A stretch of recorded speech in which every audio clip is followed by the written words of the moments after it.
Hello and welcome. My name is Stephanie DiPetrillo, and I lead the njtod.org project at Rutgers Voorhees Transportation Center, which we do with support from New Jersey Transit. Over the past several years, we have partnered with downtown New Jersey to offer a series of learning opportunities that focus on the intersection between our community's downtowns and transit-friendly planning, and today is no exception. I am excited to hear from our panelists today, truly a stellar group of people who have been working on rethinking how to use our rights of way. So I'm going to turn it over to Courtney now. Great, thank you. Hi, I'm Courtney Mercer with Downtown New Jersey. We're a nonprofit education advocacy organization all about downtown revitalization. We do a lot of programming throughout the year. We're always excited to co-host this along with njtod.org and the Transit Friendly Planning Program at New Jersey Transit. Just a little shameless plug. If you're ever looking for recordings or other resources from the programming that we do, you can visit it downtownnj.com to get all that good stuff. We have long advocated for a shift in the use of roadways to be more oriented to people than cars. COVID-19 tactical urbanism proved the case that 1, this can work, 2, there's demand from consumers, and 3, that it's good for business. We're happy to be co-hosting this program today to give you the tips, examples, and empirical evidence to support your own efforts to rethink the right of way. But on a side note, we know there's still a lot of work to do, particularly around regulations in New Jersey. So if your town has been denied or had troubles with state approvals for street closures, I'm asking you to please email me your story and any support documents to info@downtownnj.com. This is one of the advocacy efforts we're going to take up, so please let us know. And before we get started, the little housekeeping, you should have already got a notification that this program is being recorded. The recording will be posted to DNJ's YouTube channel, as well as both DNJ and NJTOD's websites. We'll also post a PDF version of the PowerPoint on those sites. We are using Zoom meeting today rather than webinar, so please be sure to keep yourself on mute and your videos off. Feel free to share your stories, ideas, thoughts, agreement, disagreement in the chat throughout the session. We'll also be gathering questions from the chat to share with the panelists towards the end of the program. So please don't be shy about using the chat. Now on to the program. Today, we are joined by Spencer Gober, Associate Manager of the Office of Community and Economic Development at the Delaware Valley Regional Plan Commission, Dave Lesberg, CEO and Managing Principal at Arterial, Jay Muldoon, who's the Director of Special Projects with the Borough of Metuchen, Kelly Zabrowski, Treasurer of the Washington Street Management Company, and Celeste Alcina, who's a facilities planner with New Jersey Transit's Transit Friendly Planning Program. You can find their full bios at bit.ly/forum bios. I'll put that link in the chat as soon as I'm done speaking. I'll now turn it over to Celeste to begin the program. Thanks, Courtney. Again, my name is Celeste Alcina, and I'm a facilities planner in the Transit Friendly Planning Program at NJ Transit. So the Transit Friendly Planning Program provides local technical assistance and helps develop partnerships to better coordinate planning between NJ Transit and New Jersey communities. We have a variety of program resources, including the Transit Friendly Planning Guide, data application, and newsletter. You can visit our website for more information on our program and resources. Today, we're going to hear a panel of experts discuss their experience rethinking the right-of-way. Next slide. When thinking about the right-of-way, some may think of roads like the one pictured, rail, or even electrical easements, but the right-of-way is more than that. The right-of-way allows the movement of people, vehicles, and goods through a piece of land. Next slide. It can include sidewalks, open space, dedicated bus lanes, and other public amenities. And in recent years, communities have rethought the public right-of-way and worked to reduce the amount of space dedicated to cars and increase space for pedestrians, bicyclists, and other uses. The Transit Friendly Planning Guide provides some examples of how communities can rethink the right-of-way. The guide discusses best practices for pop-up spaces and temporary uses, such as parklets. Next slide. Pedestrian access can be prioritized through the addition of curb extensions, pedestrian crossing islands, and leading pedestrian intervals. Next slide. Transit waiting areas are also found in the right-of-way. Waiting areas should be Safe and comfortable, natural materials and creative designs can also be used, like in this photo. Next slide. Stormwater management can be maximized in the right-of-way through green infrastructure techniques like green street planters. And for more ideas on how to re-envision the right-of-way, we encourage you to check out the Transit-Friendly Planning Guide. And now I'd like to pass it over to our panelists. They will each give a brief presentation on their work, Rethinking the Right-of-Way, and then we'll dive into a panel discussion guided by questions. To start us off, we have Dave Lustberg, CEO and Managing Principal at Arterial. Thank you, Celeste. I think that whoever the host is has to turn my camera on.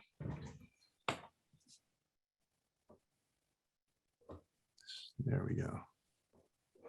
All right, great. Thank you very much, Celeste. That was excellent and very interesting. And thank you everyone for attending today. This is an exciting topic for us, and I'm excited to discuss it with you and also speak with the other panelists. So with that, I'll just get started here. So my name is Dave Lustberg. I own a firm called Arterial. We're located in Montclair, New Jersey. We are an urban design and landscape architecture firm, and we specialize in the design of streets. So that is really what our focus is. So you can go ahead. So one thing I want to emphasize is that there are 3 important steps when designing and implementing streets. First is the planning step, right? So this is the capital plan. Second is the design, right? This is the fun part. This is when we get to put pen to paper and come up with all the ideas. And third is implementation, and that is the construction phase. And none of these 3 phases can be overlooked as far as their importance in the process. Next. So why are streets so important? So the right-of-way itself in any given city or town occupies about 30% of the land or public space that town owns. So those streets, in our opinion, should do much more than just move vehicles. Next. So when we're designing streets, we think of 2 key factors. Those factors are first, the priorities. What uses and users are we prioritizing on that street? And second is the performance. And the performance is the detailed measures that we take within that framework that we've established when thinking of priorities. So first we'll talk about priorities. So this scale that you see here, we believe that all streets fall somewhere on this scale when we're prioritizing those streets. And it's not that any street in particular is better than the other, or that any use is better than the other. It's that we want to be making intentional decisions on how we're prioritizing those uses. So I'll give you some examples here. So go ahead. So first we could look at a street that we would call a car first street. Now that might be a highway, that might be, say, the Garden State Parkway, etc. Now it's not that that is wrong or right. It's that we want to make the intentional decision that that is a car first street. Now, if we wanted to push that further to the left, we can make that street more mobility first. Now, this is all within the same width. We narrow the median, we move some of that space to the side, and we provide that for other transportation modes. We can then push that arrow further to the left. Next slide.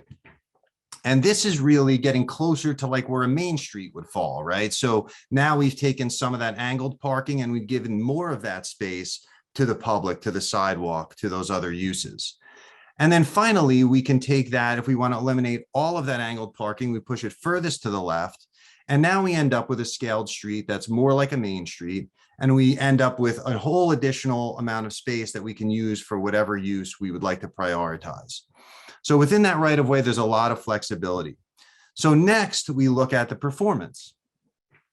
So when we're thinking of performance, we think of 5 categories, and this relates to all elements that we select and place within that right of way. So first we think of functionality. Does it serve the purpose it's supposed to serve? Next is arts and culture. Does that material, furniture, etc., represent the place that it's within, right? We don't want cookie cutter designs. We want to celebrate that place. Third is health and the environment. Is it sustainable? Is it resilient? Fourth is economic vitality. Are we designing to support the businesses that are adjacent to that street? And finally is design quality. And when we talk about design quality, we're not talking about the subjective part of design, whether we like it or not. We're talking about the quality and durability of that design, right? We want to design streets that last a long, long time, not, you know, these sort of stage sets that are going to deteriorate over 3 to 5 years.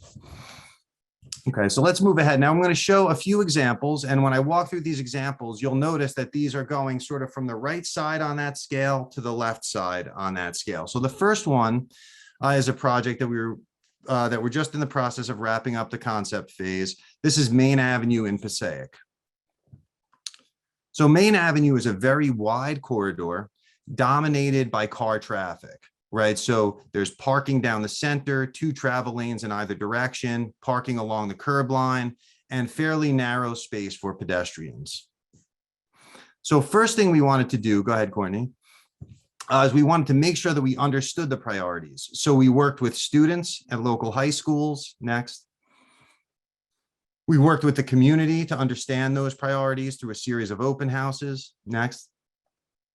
And we developed this game that really forced people to think about priorities. So this is like a street mix game where we had people assemble their own right of way as if they could set it up how they would love to see it. And so people were able to really demonstrate what their priorities are to us in a graphic way. And this was very eye-opening. Next. So what the result was, this is a view of what the original street cross section is, right? So we're very far to the right where that red arrow is in the traffic flow. So now we push it a little to the left and we take that parking, we turn it into a promenade, and we maintain 2 lanes of traffic in either direction. We use additional space to pick up some bike lanes. If we push it further to the left, we eliminate a lane of traffic and widen the sidewalks. And then if we go even further to the left, we just replace that entire center parking area with a public park, a linear public park, eliminate the lane of traffic and have bike lanes. And this is actually the solution that the city ultimately went with. So let's jump to the next one. So now this is a little smaller scale. So this is now downtown Millburn. So this is Main Avenue in Millburn, New Jersey. So this is a view of Main Avenue today. And now I'll just walk you through where we sort of were with this. So this was Main Avenue before. So it was 3 travel lanes in either direction. It was really further into that traffic flow category on the scale, fairly narrow sidewalks. So we were able to take that arrow and push it to the left and widen that sidewalk by eliminating one of the turning lanes that was found to be unnecessary. Next. So here's a view before again, and now we click and after. So now you can see a view of the street, string lighting overhead, wider sidewalks, really funneling people to the corners, and they're able to close this street on weekends or day to day to allow businesses to really occupy this street and create an outdoor dining space, as you saw in that original photo. And then there's the performance. So now we look at some of the details. So we wanted to tell the story of Millburn, right? So you can see to the right are infiltration planters. Now these planters they function as infiltration planters. They also represent the history of Millburn because of it was a mill town founded on rivers.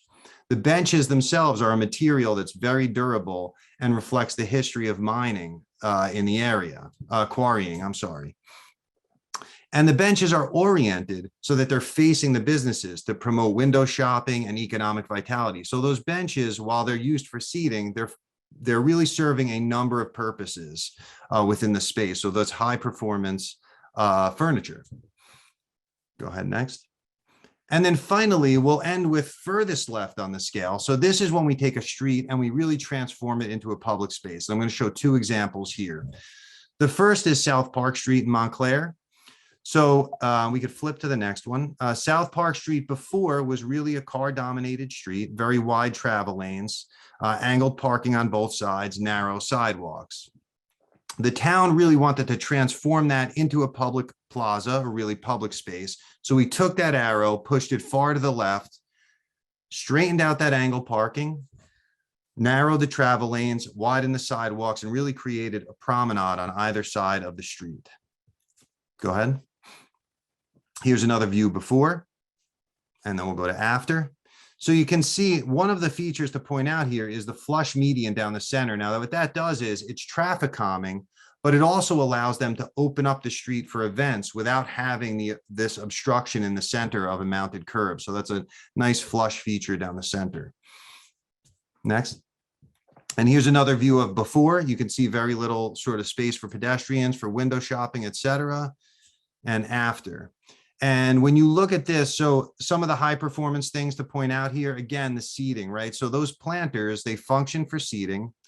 They help with the environment, providing shade, providing infiltration, and they also help with economic vitality. They frame that corner so people will sit and hang out, and the longer the time they spend downtown, the more money they tend to spend. Next.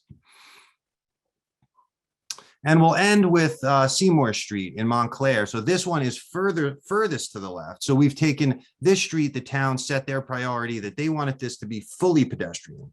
So this was Seymour Street before. You can see it's a normal neighborhood street. With the Wellmont Theater, you can see the billboard there is the Wellmont Theater. So people used to line up for the Wellmont Theater and spill out into this street. So they wanted to transform this into an arts plaza. So this is the after. So you can see we've closed the street entirely, transformed it into a 100% pedestrian space. You can go to the next. So here's again before, and then we could look at the after. So now you can see where people, this is people queuing for an event at the Wellmont Theater. There's plenty of space for them, bicycle parking, some branding. We're able to get really all the features in there that create an exciting public space. Next.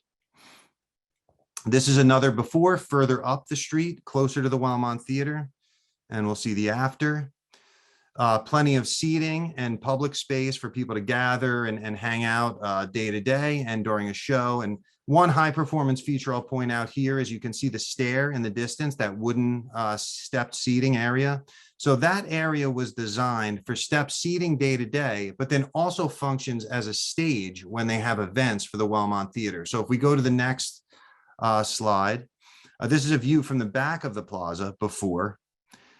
And then if we look at the after, this is from just behind that stage. You can see the public art in the foreground, the stage just in front of us, and people using this day to day. But when they have events, that transforms into a stage, and they can have, several hundred people here gathering for music or other events.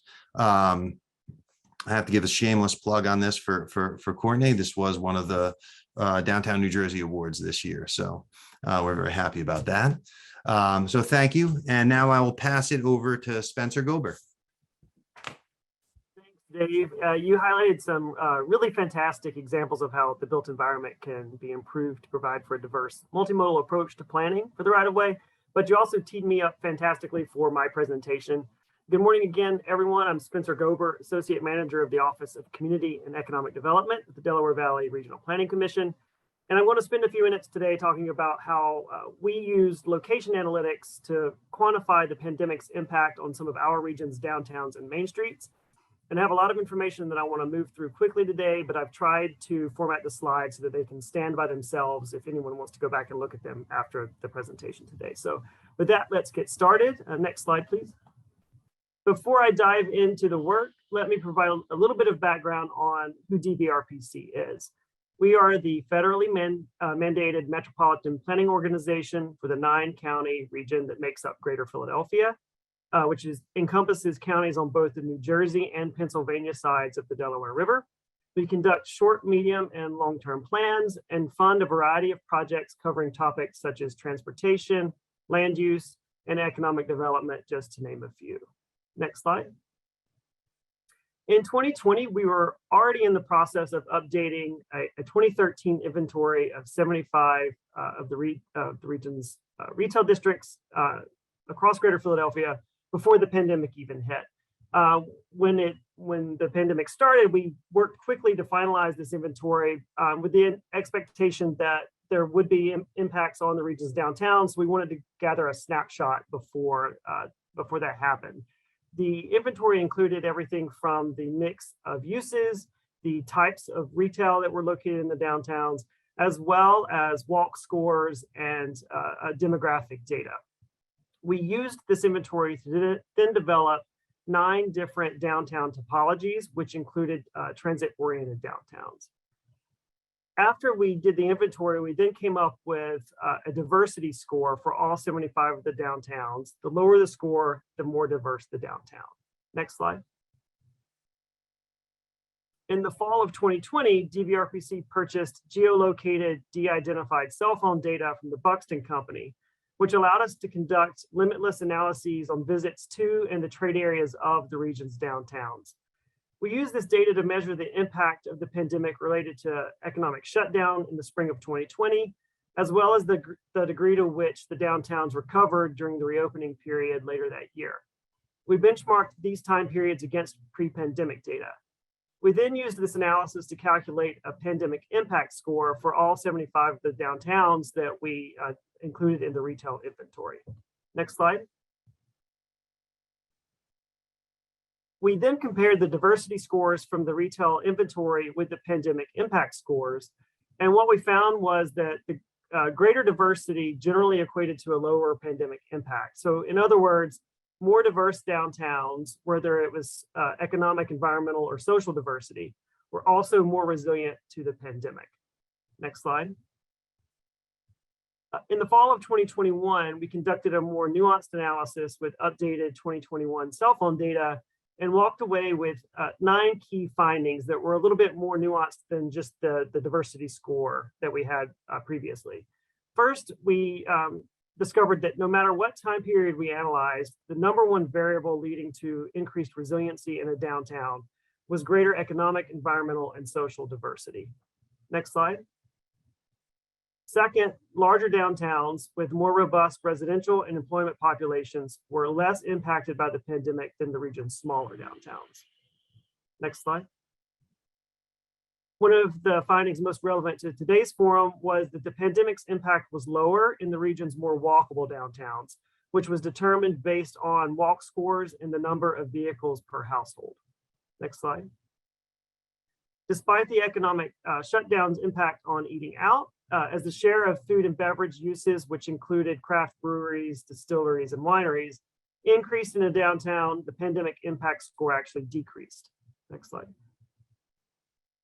Similarly, and despite everyone's fear that the pandemic would lead to a retail apocalypse, the region's more resilient downtowns had a higher share of retail uses compared to those downtowns that were more greatly impacted. Next slide. And surprisingly, e-commerce and brick and mortar appeared to enjoy a mutually beneficial relationship. And this is consistent with studies that were done before the pandemic. And the relationship between brick and mortar and e-commerce was actually termed the halo effect. And what we found was that during periods of high case counts and economic shutdown, downtowns where businesses had a greater digital presence actually were more impacted during those periods. But during reopening, when people were able to visit the downtowns again, those that had greater digital presence actually recovered more significantly than those that did not. Next slide. Increased demographic diversity was also related to a decreased pandemic impact score during the economic shutdown. Next slide. And interestingly, of all the variables we analyzed, being transit oriented was the only variable that had no relationship to the overall impact in the region's downtowns one way or the other. It was interesting that during the economic shutdown and periods of high case count, being transit oriented actually helped the downtown be more resilient. But during the reopening period and during periods of lower case count, there wasn't as much of a recovery in transit oriented downtowns. And then the next slide. Lastly, we found that the vacancy rate, as it went up in a downtown, so did the pandemic impact score. And then finally, the last slide, I will wrap things up with my contact information and so if you have any questions, please feel free to reach out afterwards. We'll be happy to discuss as well today during the panel. And if you want to take a deeper dive into the body of work, you can visit www.dvrpc.org/community revitalization. So with that, I will hand things over to Jay. Thanks, everyone. Thank you, Spencer. I'm Jay Muldoon. I'm Director of Special Projects in the Borough of Metuchen. I'm happy to be with you all today and part of this panel. For those of you who may not be familiar with Metuchen, we're located in northern Middlesex County. We're a small town, less than 3 square miles, about 15,000 people population. We have a traditional, pretty vibrant Main Street in our downtown. We're one of the New Jersey transit villages. We have a New Jersey Transit Station on the Northeast Corridor. And in the past, say, dozen years or so, there's been a significant amount of downtown redevelopment taking place, a lot of mixed use in our downtown. And we have kind of a vibrant restaurant scene, over 35 restaurants and food establishments.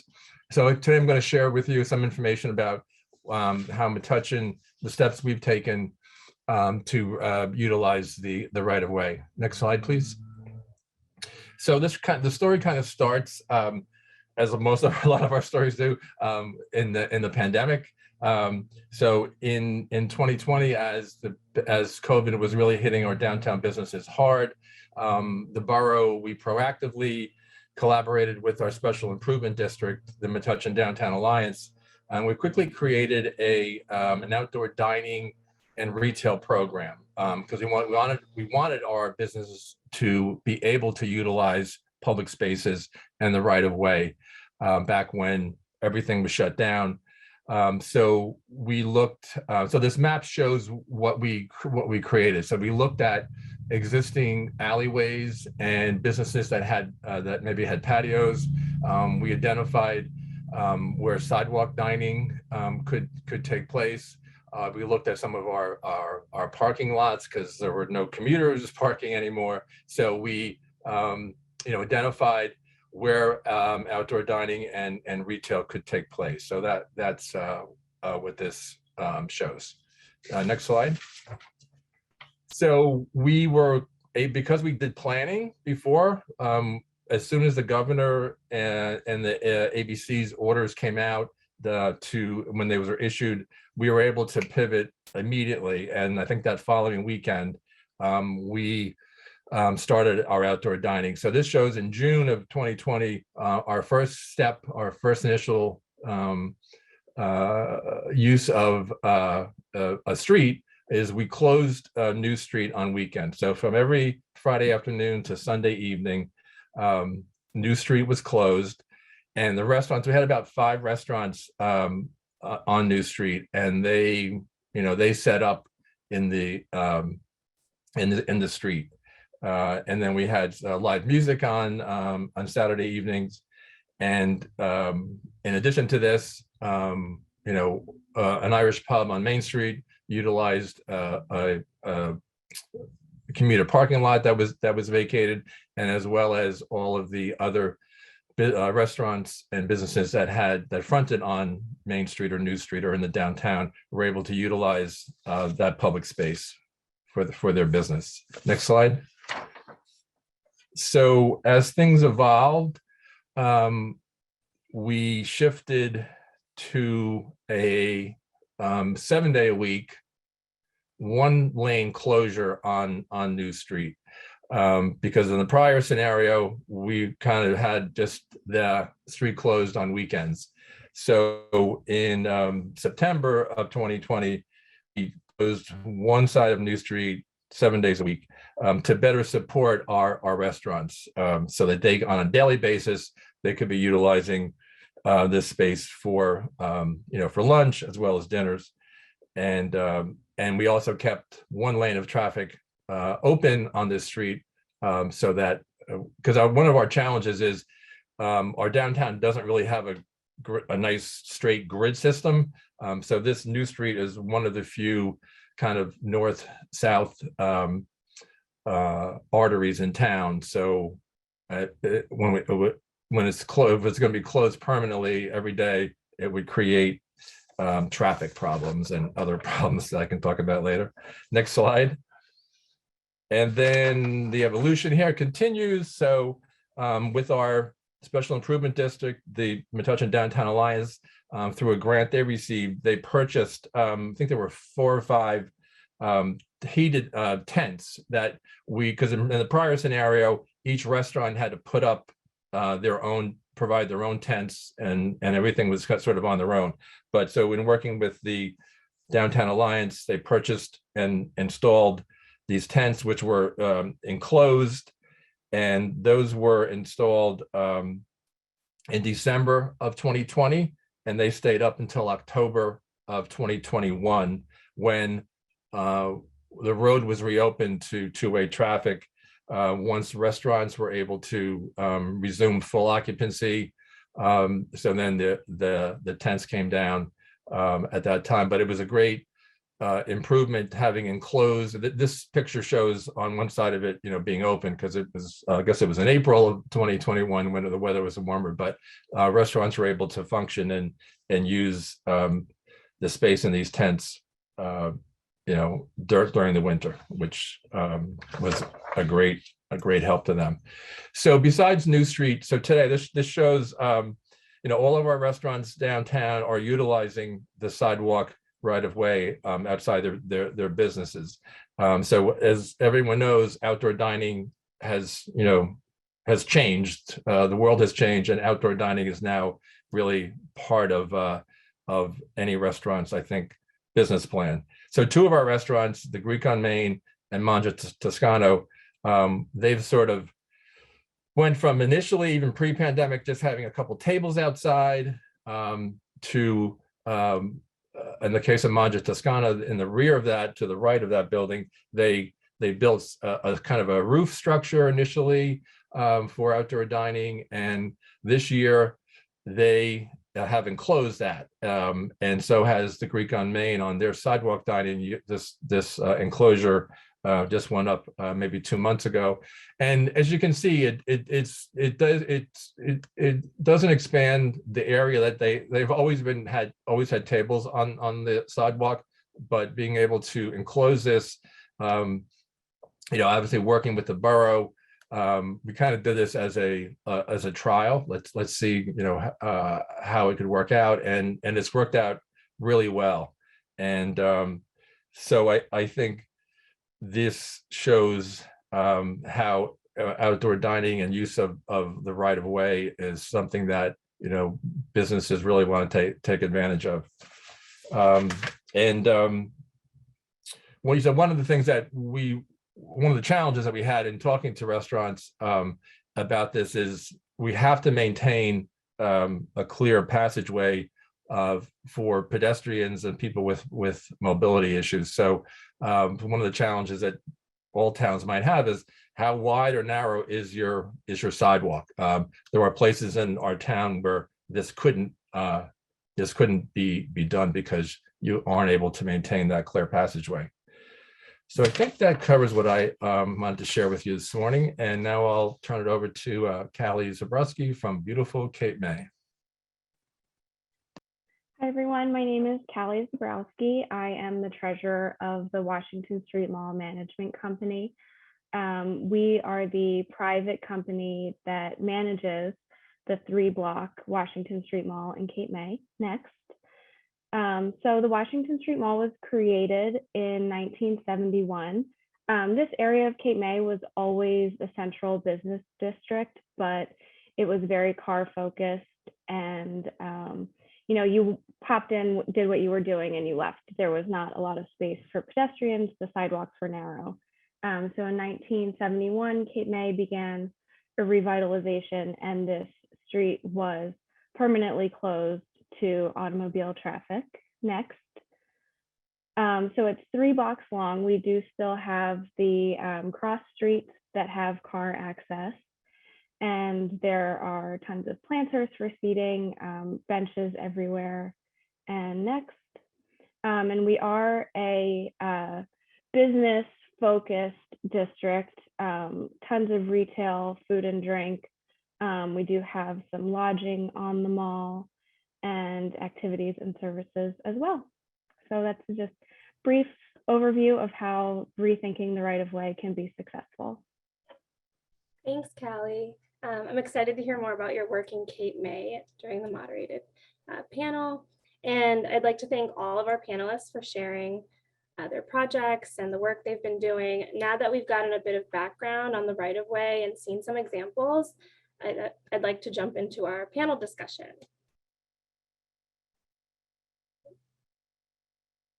Okay, everyone. So to start off, it would be helpful to hear the steps you took to rethink the right-of-way. Dave, you touched on this in your presentation, but I'd love to hear from our other panelists.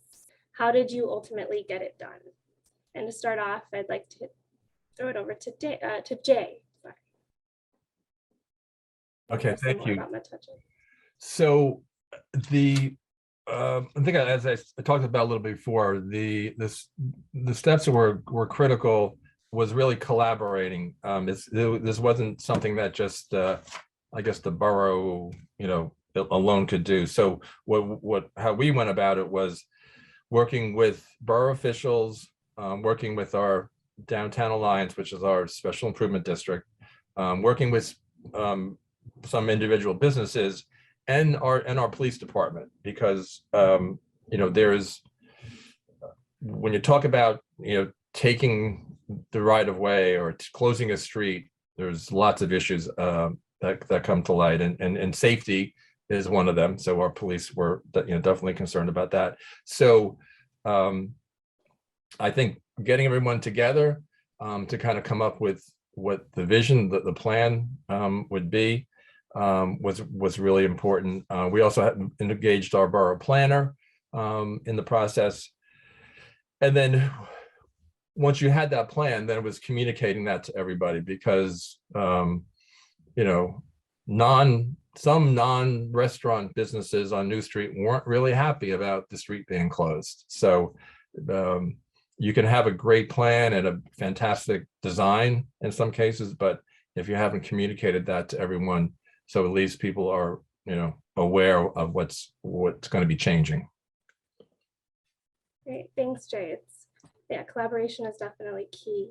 I'd like to pass it over to Spencer now, and maybe you can talk a bit about your experience working with communities in the DVRPC region. Sure. So when we rolled out the initial findings from the first effort in the spring of 2021, we were contacted by several municipalities in our region who were sort of, at that point, we were 1 year into the pandemic, and they implemented street closures like this, the types of interventions that Jay was talking about in the early days of the pandemic to sort of help the small businesses. And they wanted to then turn around and convince decision makers in their communities that it made sense to do that again, to keep doing that it was an effective economic development tool. And so what we were able to do with the location analytics work is actually benchmark the visits to and the trade areas of the downtowns before they implemented their pandemic interventions, such as street closures and streeteries, and then compare that to visits during the periods that they had those interventions rolled out. And what they were able to do then was go back to their decision makers and point to those numbers and say, look at what happened when we closed the streets. You can quantifiably see that the makeup and composition of the visitors changed. People with one of the things that came with the data that we purchased was people's spending habits and the amount of discretionary income that they had. And so they were able to say, during the street closures and the streeteries, when we rolled those strategies out, we actually attracted people with more discretionary income to the downtown. The visits to the downtown increased. And so they were able to use those quantifiable figures to argue for why it made sense to go ahead and implement those same changes and going forward as well. Wow, okay. It's great to hear that how data can be leveraged when thinking about the right of way and these topics. And I'd like to turn it to Callie now and hear your perspective as a business owner. And since you're the treasurer of in Cape May, I'd love to hear kind of the financial side of things. Yeah, take it away. So as a business owner, having the Washington Street Mall exist has been a huge success for 50 years, and it continues to be successful. We didn't have any stores or restaurants on the mall closed during COVID. Everyone survived. Everyone is still there. So having the outdoor space, especially during COVID, has been incredibly successful for us. We also, so the Washington Street Mall Management Company, we are a public-private partnership with the city of Cape May, and the businesses are financially responsible for maintaining the Washington Street Mall. So it's in, it's full circle. It's in the business's best interest to support this and keep everything, the flowers beautiful, the lights on. But definitely, I wasn't alive in 1971, but I don't think that Cape May would be the town that it is today without the creation of the Washington Street Mall. And I'd love to hear a bit more about how space can be activated in the right-of-way. First from Jay and Metuchen. Sure. That was one of our issues when we closed New Street completely on weekends, Friday afternoon till Sunday evening. And it was just a block long, but only having 5 restaurants set up in there. It was busy Friday night and Saturday night, and then not very busy during the day. And it was, I think the idea of programming is really critical to the success of a closure like that, or repurposing. And because not everyone supports these kind of efforts, and when you have an empty block closed street with nothing going on, it's like, why are we doing this and all that? And we're only doing it for the restaurants.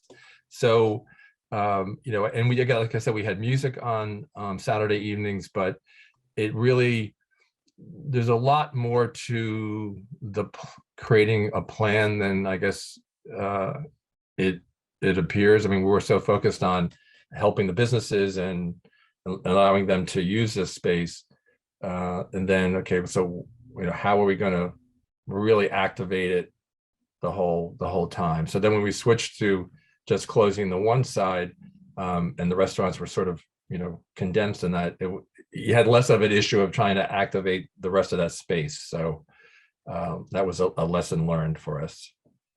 Thanks, Jay. And I'm sure many other municipalities could probably take a similar approach and have faced similar challenges. Callie, if you could speak a bit about your experience. Yes, definitely. So the mall is very well established. Obviously, it's been around for a while. So in season, Memorial Day through Labor Day, there's not a real need to create programming and different things to do there, because everyone already knows, they're coming to Cape May to go to the mall. But in the off season, we do try and have events to get people, even the local community, to come down to the mall. We have hospitality nights in the holiday shopping season. We do sidewalk sales in the shoulder season. We have live music. Cape May has a jazz festival, so we coordinate with them and have music on the mall. And we also, we actually experimented with closing another one of the cross streets of the mall during COVID, but that I think presented more challenges than benefits. We had a lot of, the retail shops, because it was restaurant oriented, the retail shops thought, you're just doing this for the restaurants, and the residents of Decatur Street, which was closed, it did create a bit of a traffic snarl. So we're experimenting with it as well, and it's but there really are lots of things that you can do, and even without spending a lot of money on them, to get people down there and realize that closing the street is worth it. Yeah, and it's great to hear that you all have really created a destination. Yeah. We've already, oh, go ahead, Dave. Yeah. Oh, I was just gonna add just a little perspective from the design side. Mhm. One thing that we always encourage is flexibility in the design and planning of streets. So it is very difficult to predict how people are going to use the street, whether it's a pedestrian or for programming. And also, it's, as we found with the pandemic, it's very difficult to predict what's coming down the road, right? So no pun intended, but so we always like to design flexibility into the street so that as things change and shift, there's that ability to kind of ebb and flow with whatever the needs might be. So I think that's very important. Oftentimes we want to, sort of place these fixed objects onto the street or whatever it might be. And that may end up obstructing something that you want to do down the line. So flexibility, as it relates to programming, flexibility in the street design is very important. I could piggyback off of that as well. It's as much as Dave was talking about flexibility, our findings were that diversity is also important. And I think it's sort of the same of what Dave was talking about. And it gets to Jay and Callie's comments on the restaurants and the retail businesses. If you have too much of one use or too much of one mode of transit, it doesn't create vibrancy, it doesn't create energy. And what we found was that the more resilient downtowns were the ones that were more diverse, that they had diverse mix of uses, whether it was office, retail, or residential. And so I think there's no silver bullet, there's no one approach. It takes sort of attacking this thing at all angles and accommodating the greatest amount of diversity as possible. And if I can just piggyback off what Spencer said, and I found, his presentation about the data that was tracked and how the different downtowns performed. Just wanted to talk about Metuchen, which we survived the pandemic like so well. I mean, I haven't visited all the other downtowns, but in New Jersey, but I think we have come through it stronger than the vast majority. We actually have more business openings through the pandemic, very few businesses closed. And I think to some degree what Spencer was saying is true, where the diversity of the community, the diversity of, we have many more diverse retail businesses than we did even 3 or 4 years ago. Yes, we have a lot more restaurants, but it's not just a dining thing. So I think it was hearing that the data and the tracking that was done, it helps. And then comparing it to our experience, it's like, wow, it sort of validates what Spencer was talking about. And it's a challenge to build that diversity of businesses and retail in the downtown, but I think it does pay dividends when you're able to do that. Yeah, and hopefully communities can take this advice about flexibility, diversity, and activate spaces in their communities.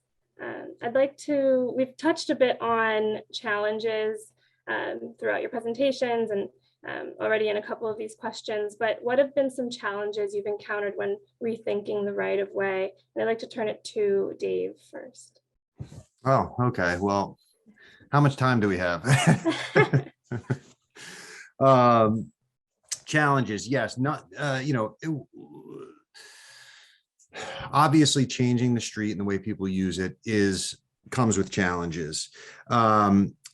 I see some questions coming through on jurisdiction, whether the street itself is owned by local municipality, county, state. That is always a challenge. Dealing with the county is a challenge, and it's a negotiation. Dealing with the state is even more challenging. And so you have to, it's about persistence, and it's about data coming in with the right information. But it's really, it really has a lot to do with persistence and being flexible in what you're doing, and working with the state, working with the county, and sort of not taking no for an answer. A second challenge that I just want to touch on that I think is really important, and I think comes from our perspective, is that streets are, you don't want to underestimate the importance of street to people and what they mean to people, right? So streets are very personal.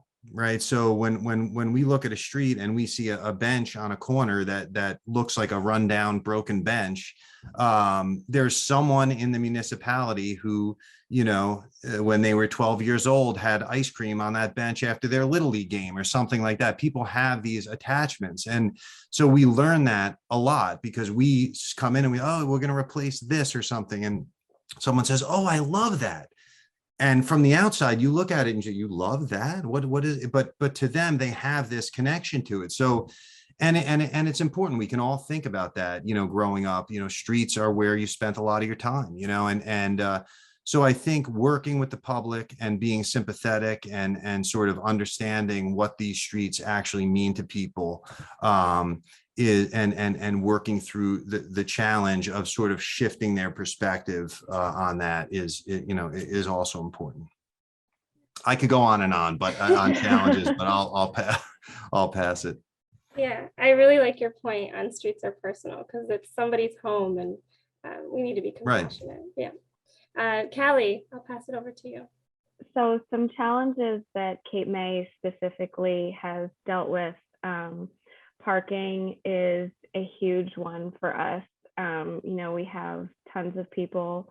We've created this destination in the mall and there's nowhere for people to park, you know, even if they're coming in, you know, with the car loaded and as many seatbelts buckled as can be, there's still nowhere for them to put their car when they get here. So that's definitely a huge challenge for Cape May in particular. The resident access when we tried to close Decatur Street was also difficult. And then the maintenance of the space. In 2008, the mall was completely rebuilt, all the, you know, from the storm drains on up. And a lot of people outside of the mall said, you know, why is the city spending all of this money for these businesses? What are they going to do to, you know, make it worth it? So that's why we have this business improvement district that was created, and the Washington Street Mall Management Company now manages the space. But then, you know, you even have the business owners that obviously benefit from their location and, you know, just getting buy-in to put in the time and the effort to maintain this beautiful, great space that has been created. As Dave said, there's a long list, but I think for us, those are the biggest ones. Thanks, Kelly. I'm glad you touched on maintenance and parking because I have a feeling a lot of communities probably face the same challenges. Yeah. And the last question. Celeste. Oh yeah. Sorry, I just wanted. It's my least favorite topic, but I want to touch on parking. You know, Callie's example of the parking issue in Cape May is one that, you know, is so popular that there's no place for people to park. But when you're talking about repurposing a street, the parking issue there that we have dealt with is you're taking away my parking. Like, so if you take away on-street parking, it makes you realize that we still have this real tension between this car-centric culture that most of New Jersey is still has this grip on us. This tension between that and the idea that Dave talks about, that streets are for everyone, and so that's this pedestrian, you know, tension between the car-centric culture and the pedestrian culture it just comes to light. And parking is always a big discussion in Metuchen. We actually have plenty of parking, but unfortunately we have residents and businesses that think if someone can't park exactly directly in front of my business, that they're going to lose the customer. They're not. So it's really it's a real challenge, and don't underestimate. If you're thinking of repurposing right of way and a street, you gotta address the parking perception right up front. And I think some of the information that Spencer has, there is data to show that when you convert a street or a parking lot to a better use, that it's better for businesses, it's better for the town. It's better for economic development, but you can't just make that assumption. You've got to understand, and people are emotional to parking, and not just the bench that Dave talked about. It's a really strange dynamic that you'll encounter, at least in Metuchen. I don't think we're unlike others. So there's a question of enough adequate parking is one thing, but taking away parking, converting parking is a different animal. Thanks, Jay. I'm glad you added a bit more on parking because it is a challenge. I hate it, but yes. Yeah. For our last question, how can evidence be used to overcome challenges? And I'll pass it over to Spencer to start us off.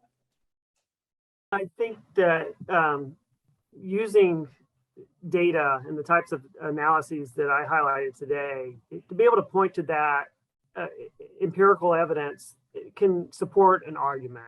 I think that in the types of conversations that Jay was having, he was able to point and say that we have enough parking. You know, so if you're hearing from the community or you're from the business community that parking is a concern, to be able to point to the studies showing that in fact parking isn't a concern. There is enough parking in town. We can actually afford to lose some spaces to implement the changes that we're talking about and not run the risk of running out of enough parking. So doing those types of analytical studies and coming into discussions with quantifiable data, it helps support the more qualitative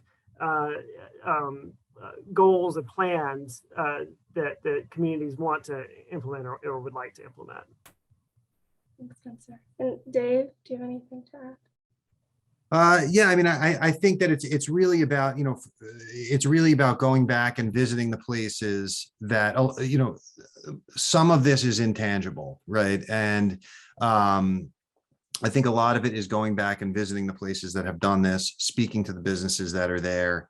A lot of this can be, hard data, and a lot of it I think can be a little bit more subjective, a little bit more experiential. So yeah, I think it's really about showing where it has been done. For us, oftentimes, I know there's some questions in the chat here about how do you overcome sort of traffic engineers that are reluctant, or fire chiefs that are reluctant to reduce travel widths, et cetera. And for us, the most successful way of doing that is showing them places where it has been done. And we can do that now, which is great. 10 years ago, when Complete Streets and this kind of movement was really just taking shape, there wasn't much precedent, especially in New Jersey, where now there are plenty of projects where we can point to, like Metuchen, et cetera, where we can say, look, it's been done here and it has been successful. And and we can speak to them about the challenges and things, but it's feasible. So yeah, that's my opinion there. Yeah. In the case, oh, go ahead. Yeah, if I could real quickly just say, build off of that what works in Metuchen and what works in Cape May not be able to be rubber stamped in your community. Every community is unique, and you should approach these conversations in a way that is true to your community. And instead of trying to rubber stamp every example, take the intent and the desired outcome from that approach and apply that to your community and tailor it as necessary. Thanks, Spencer. That was a great way to end our moderated session. I'd like to, we could probably talk about this all day, but I do want to give some time for audience questions. We have quite a few in the chat. So Courtney, I'll hand it off to you. Hi, I'm going to join our box. Now we have 6 instead of 5 Brady Bunch boxes. So one, I can't, because I can't not add commentary about parking.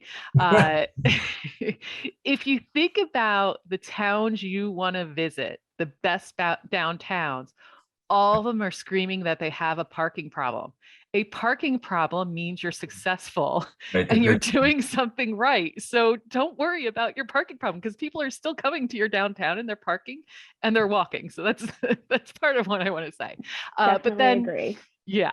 But then there was a question, one of the late coming questions about, a lot of this is attracting some people from outside and attracting people with disposable income. How do you keep your downtown economically diverse, and that particularly if you have an economically diverse downtown, and really attract all residents to your downtown? Are you thinking about that as you're doing these things? I imagine, Dave, we know Passaic's very diverse. That was, I'm sure, part of the discussion there, same in Montclair. So maybe we kick it to Dave first and then let everybody else chime in. Yes, it's always an important subject, and right in Passaic, really the driver there was, Passaic, Main Avenue in Passaic has a very vibrant sort of local retail service retail environment, and everything that we had done there was through that lens, from the city side. It's a challenge. I think Montclair has done a great job, because I think it is, going back to what Spencer was saying, it is about diversity. So if we don't have the sort of smaller shops that are supporting the local community, then people will just go to a mall. So I think I think that it's something that's that's consistently discussed, and as Spencer said, the places that are successful in doing that are the ones that end up thriving. Great. Actually, Spencer, do you want to add some from what you've seen? Well, I actually wanted to sort of build off something that Callie said. She highlighted the Business Improvement District in Cape May, and I think that's an important and valuable tool for communities to have, because bids are able to sort of be a little bit more involved in the retail mix, the business mix in the downtown, and help curate sort of that diversity in the mix of uses that's needed. One of the things that I found in my analysis was that downtowns that had too much neighborhood goods and services businesses, so like hair salons and those types of establishments, they were actually really hit hard during the pandemic. And so what the takeaway for me was it wasn't that neighborhood goods and service businesses are bad for a downtown. It's that if you have too much of any one type of establishment in a downtown, that's where you start to lose that vibrancy and diversity. And so I think business improvement districts are a great tool for downtowns to use to help manage and curate that mix of uses. Great. I would just add to that totally agree. I mean, our downtown, our businesses would not have survived as well as they did through COVID if we didn't have our business improvement or special improvement district. That term is interchangeable in my mind. Ours is only about 5 or 6 years old, and I can't imagine what would have happened in our town if we didn't have them. And to that idea about diversity and serving the greater community, I think we're in Middlesex County, which is either the most or the second most diverse county in the state, and we're a little town, so we know that our businesses can't survive with just serving the 15,000 people live in Metuchen. So we look to attract people from the county and beyond. And our Metuchen Downtown Alliance, one of the things that they do besides trying to recruit diverse businesses is the events that they put on. So just as an example of the diversity of events, they've done and I'm part of the Downtown Alliance myself. I'm on the board. So when I say we, a Lunar New Year celebration, we're having a Juneteenth celebration, and a breakdancing event, just as 3 events that are going to be on our public plaza. So the business improvement or special improvement district can do a lot to help tap into the diversity and the resources in your area. Great, thank you. Callie, you have anything to add on this one? Not really. Okay, no problem. No problem. Yeah, we've talked about this a lot at downtown New Jersey, so I do recommend. I think we had a whole session on equity and at actually the keynote in a session at our last conference. So do check that out. Lots of great ideas with placemaking, recruitment, etc. I'm gonna Jack Molnar wants to bring it back to parking again. Have any of your communities decided to implement dynamic pricing for parking? At least increase the price of parking in high demand. Has anyone, worked on alternative parking strategies? Callie, go ahead. So I do have stuff to add about parking. So in Cape May, around the mall area, we have, I think it's 4 blocks wide it's like a 4-block square where we have parking is increased to $2 an hour, and everywhere else in the city, it is $1 an hour. So in the very local to the mall area, it's not dynamic, but it is more expensive than elsewhere in the city. And I did see another one of the questions was, is there not enough parking or too much free parking? The free parking in Cape May is not necessarily close enough to where people want to be. So the free parking that's close to the mall is typically full by like 8 or 9 o'clock in the morning by all of the employees of the businesses. So then you really have to consider, how far is someone really going to walk to do what they want to do? A lot of the visitors of Cape May, it's very family friendly, and we have multi-generation families that are coming to visit. So you might have, a 3-year-old that can't walk very far with their 85-year-old grandmother that also can't walk very far. So definitely things to consider for parking. Anyone else want to add to parking? Go ahead, Dave. Well, I guess we could just add to parking. This is like the topic here, right? But it always is. Every conversation starts with parking, unfortunately. But I was just gonna to piggyback on what Callie said there, and because it's a lot of the communities that we work in, right, people want to park right in front of the place that they're going to. And so one point I just want to make about that is that sometimes it has to do with the experience of walking from where the parking is to where they're going, right? So if parking that's a block away could seem like a mile away, if that walk from the parking lot to the main street is not an enjoyable walk, or the sidewalks are uneven, or we had a meeting just this week with a community, and a woman said that her grandmother can't come there anymore because she has to park a block away and there are no benches, so there's nowhere for her to stop and rest, so she stopped coming for that reason. So I think that it's this shift. So if we eliminate parking and we're pushing people to other areas to park, we have to make sure that connection from that parking to the downtown is enjoyable and proper, and frankly encourages economic vitality, right? I mean, if the more the people are walking and they're stopping and looking at stores, the more that they're seeing what's in town, and hopefully the more money they're going to spend. So yeah, so I just wanted to add that about that sort of creating that connection. That's a huge point. Yeah. Yeah, if I could just build off that too. If I went downtown to go to the bookstore, right, but I couldn't park right in front of the bookstore, I had to park a block away. And on my way to the bookstore, I passed somebody eating an ice cream from the local ice cream shop. All of a sudden, I'm like, you know what? I really could go for an ice cream too. And so I'm going to stop in the ice cream store. Whereas if I didn't have to make that walk and I didn't have to see that person eating their ice cream, I wouldn't have spent my other dollar downtown on ice cream in addition to the book that I went down there to buy. Hey, Courtney, there's I'm just looking through the questions. There was one from Molly about, do you worry about privatization of the public? Yeah, I was going to get to that one. Yeah, Can I add one more thing on parking before we go to that? Go ahead. The other thing I saw, you also have to think about loading and deliveries and things like that, especially if you're restaurant heavy.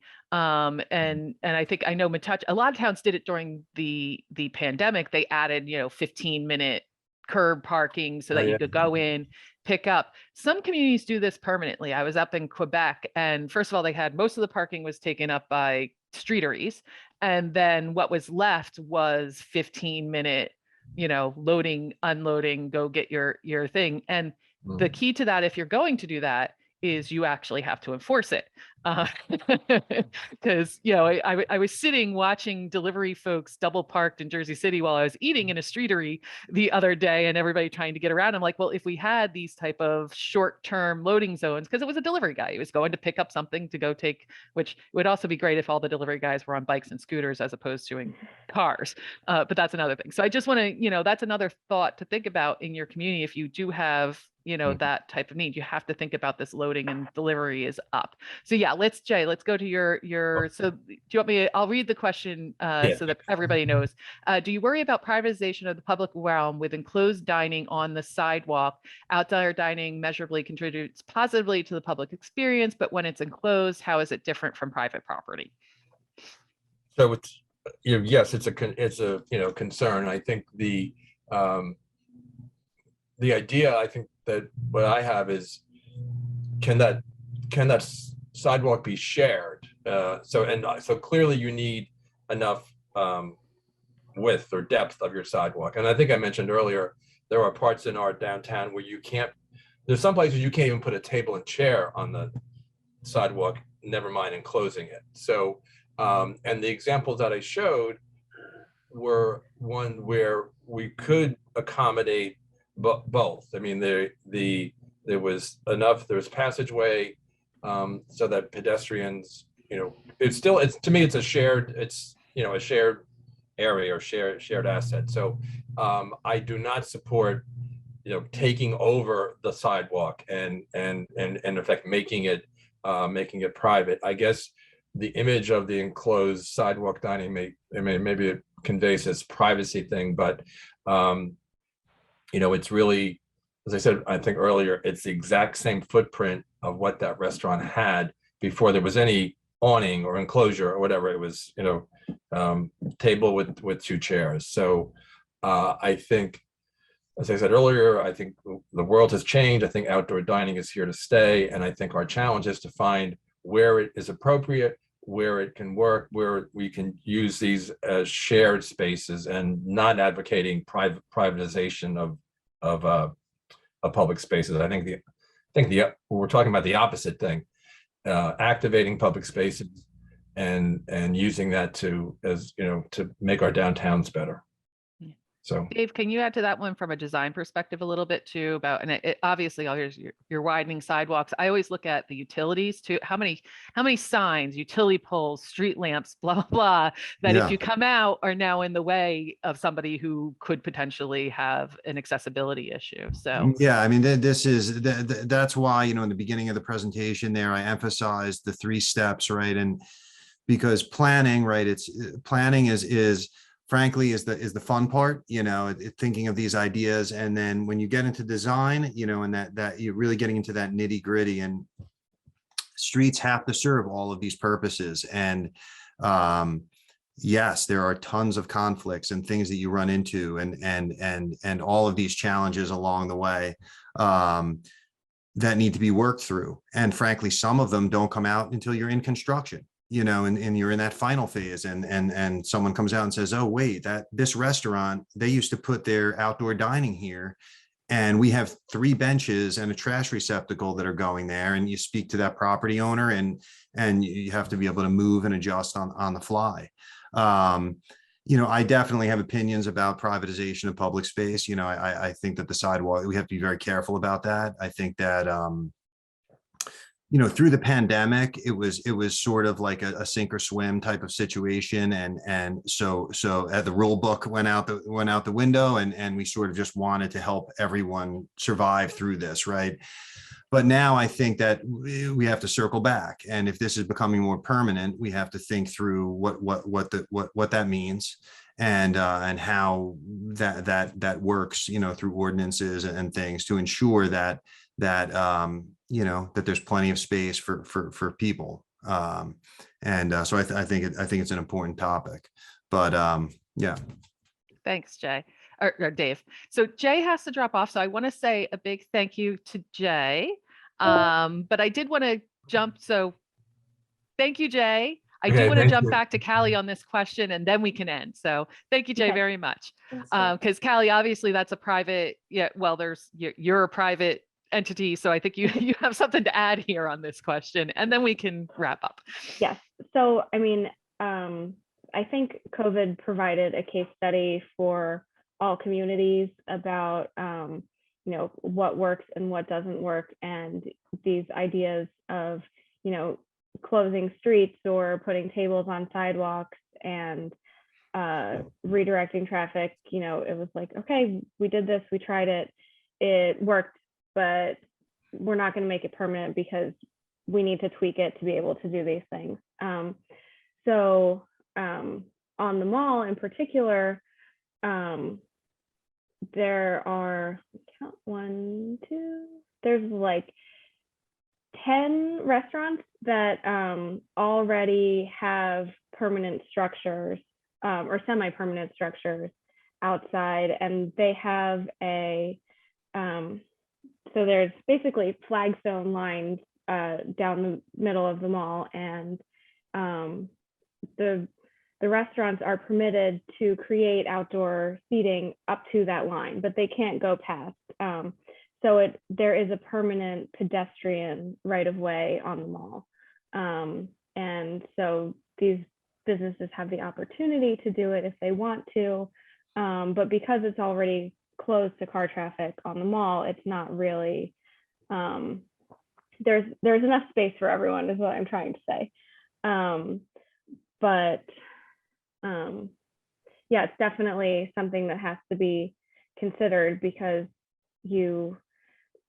on Beach Avenue, for example, they completely closed the sidewalk, they took away parking, and it was kind of, as a resident of the area, it became very difficult to travel through that area of town. And I think that I hate to say it, but I'm glad it's not there anymore because it really did make things challenging. But yeah, outdoor dining is definitely here to stay. And I think there are ways to really make it work, definitely. Great. Thank you. So Celeste, do you want to close us out? Yeah, well, I just want to thank everyone for joining us today, especially our panelists. It's been great to hear your experiences, background, and case studies, rethinking the right of way. And I want to thank Downtown New Jersey and Rutgers VTC for working with transit-friendly planning on this event. And stay tuned for more events in the future.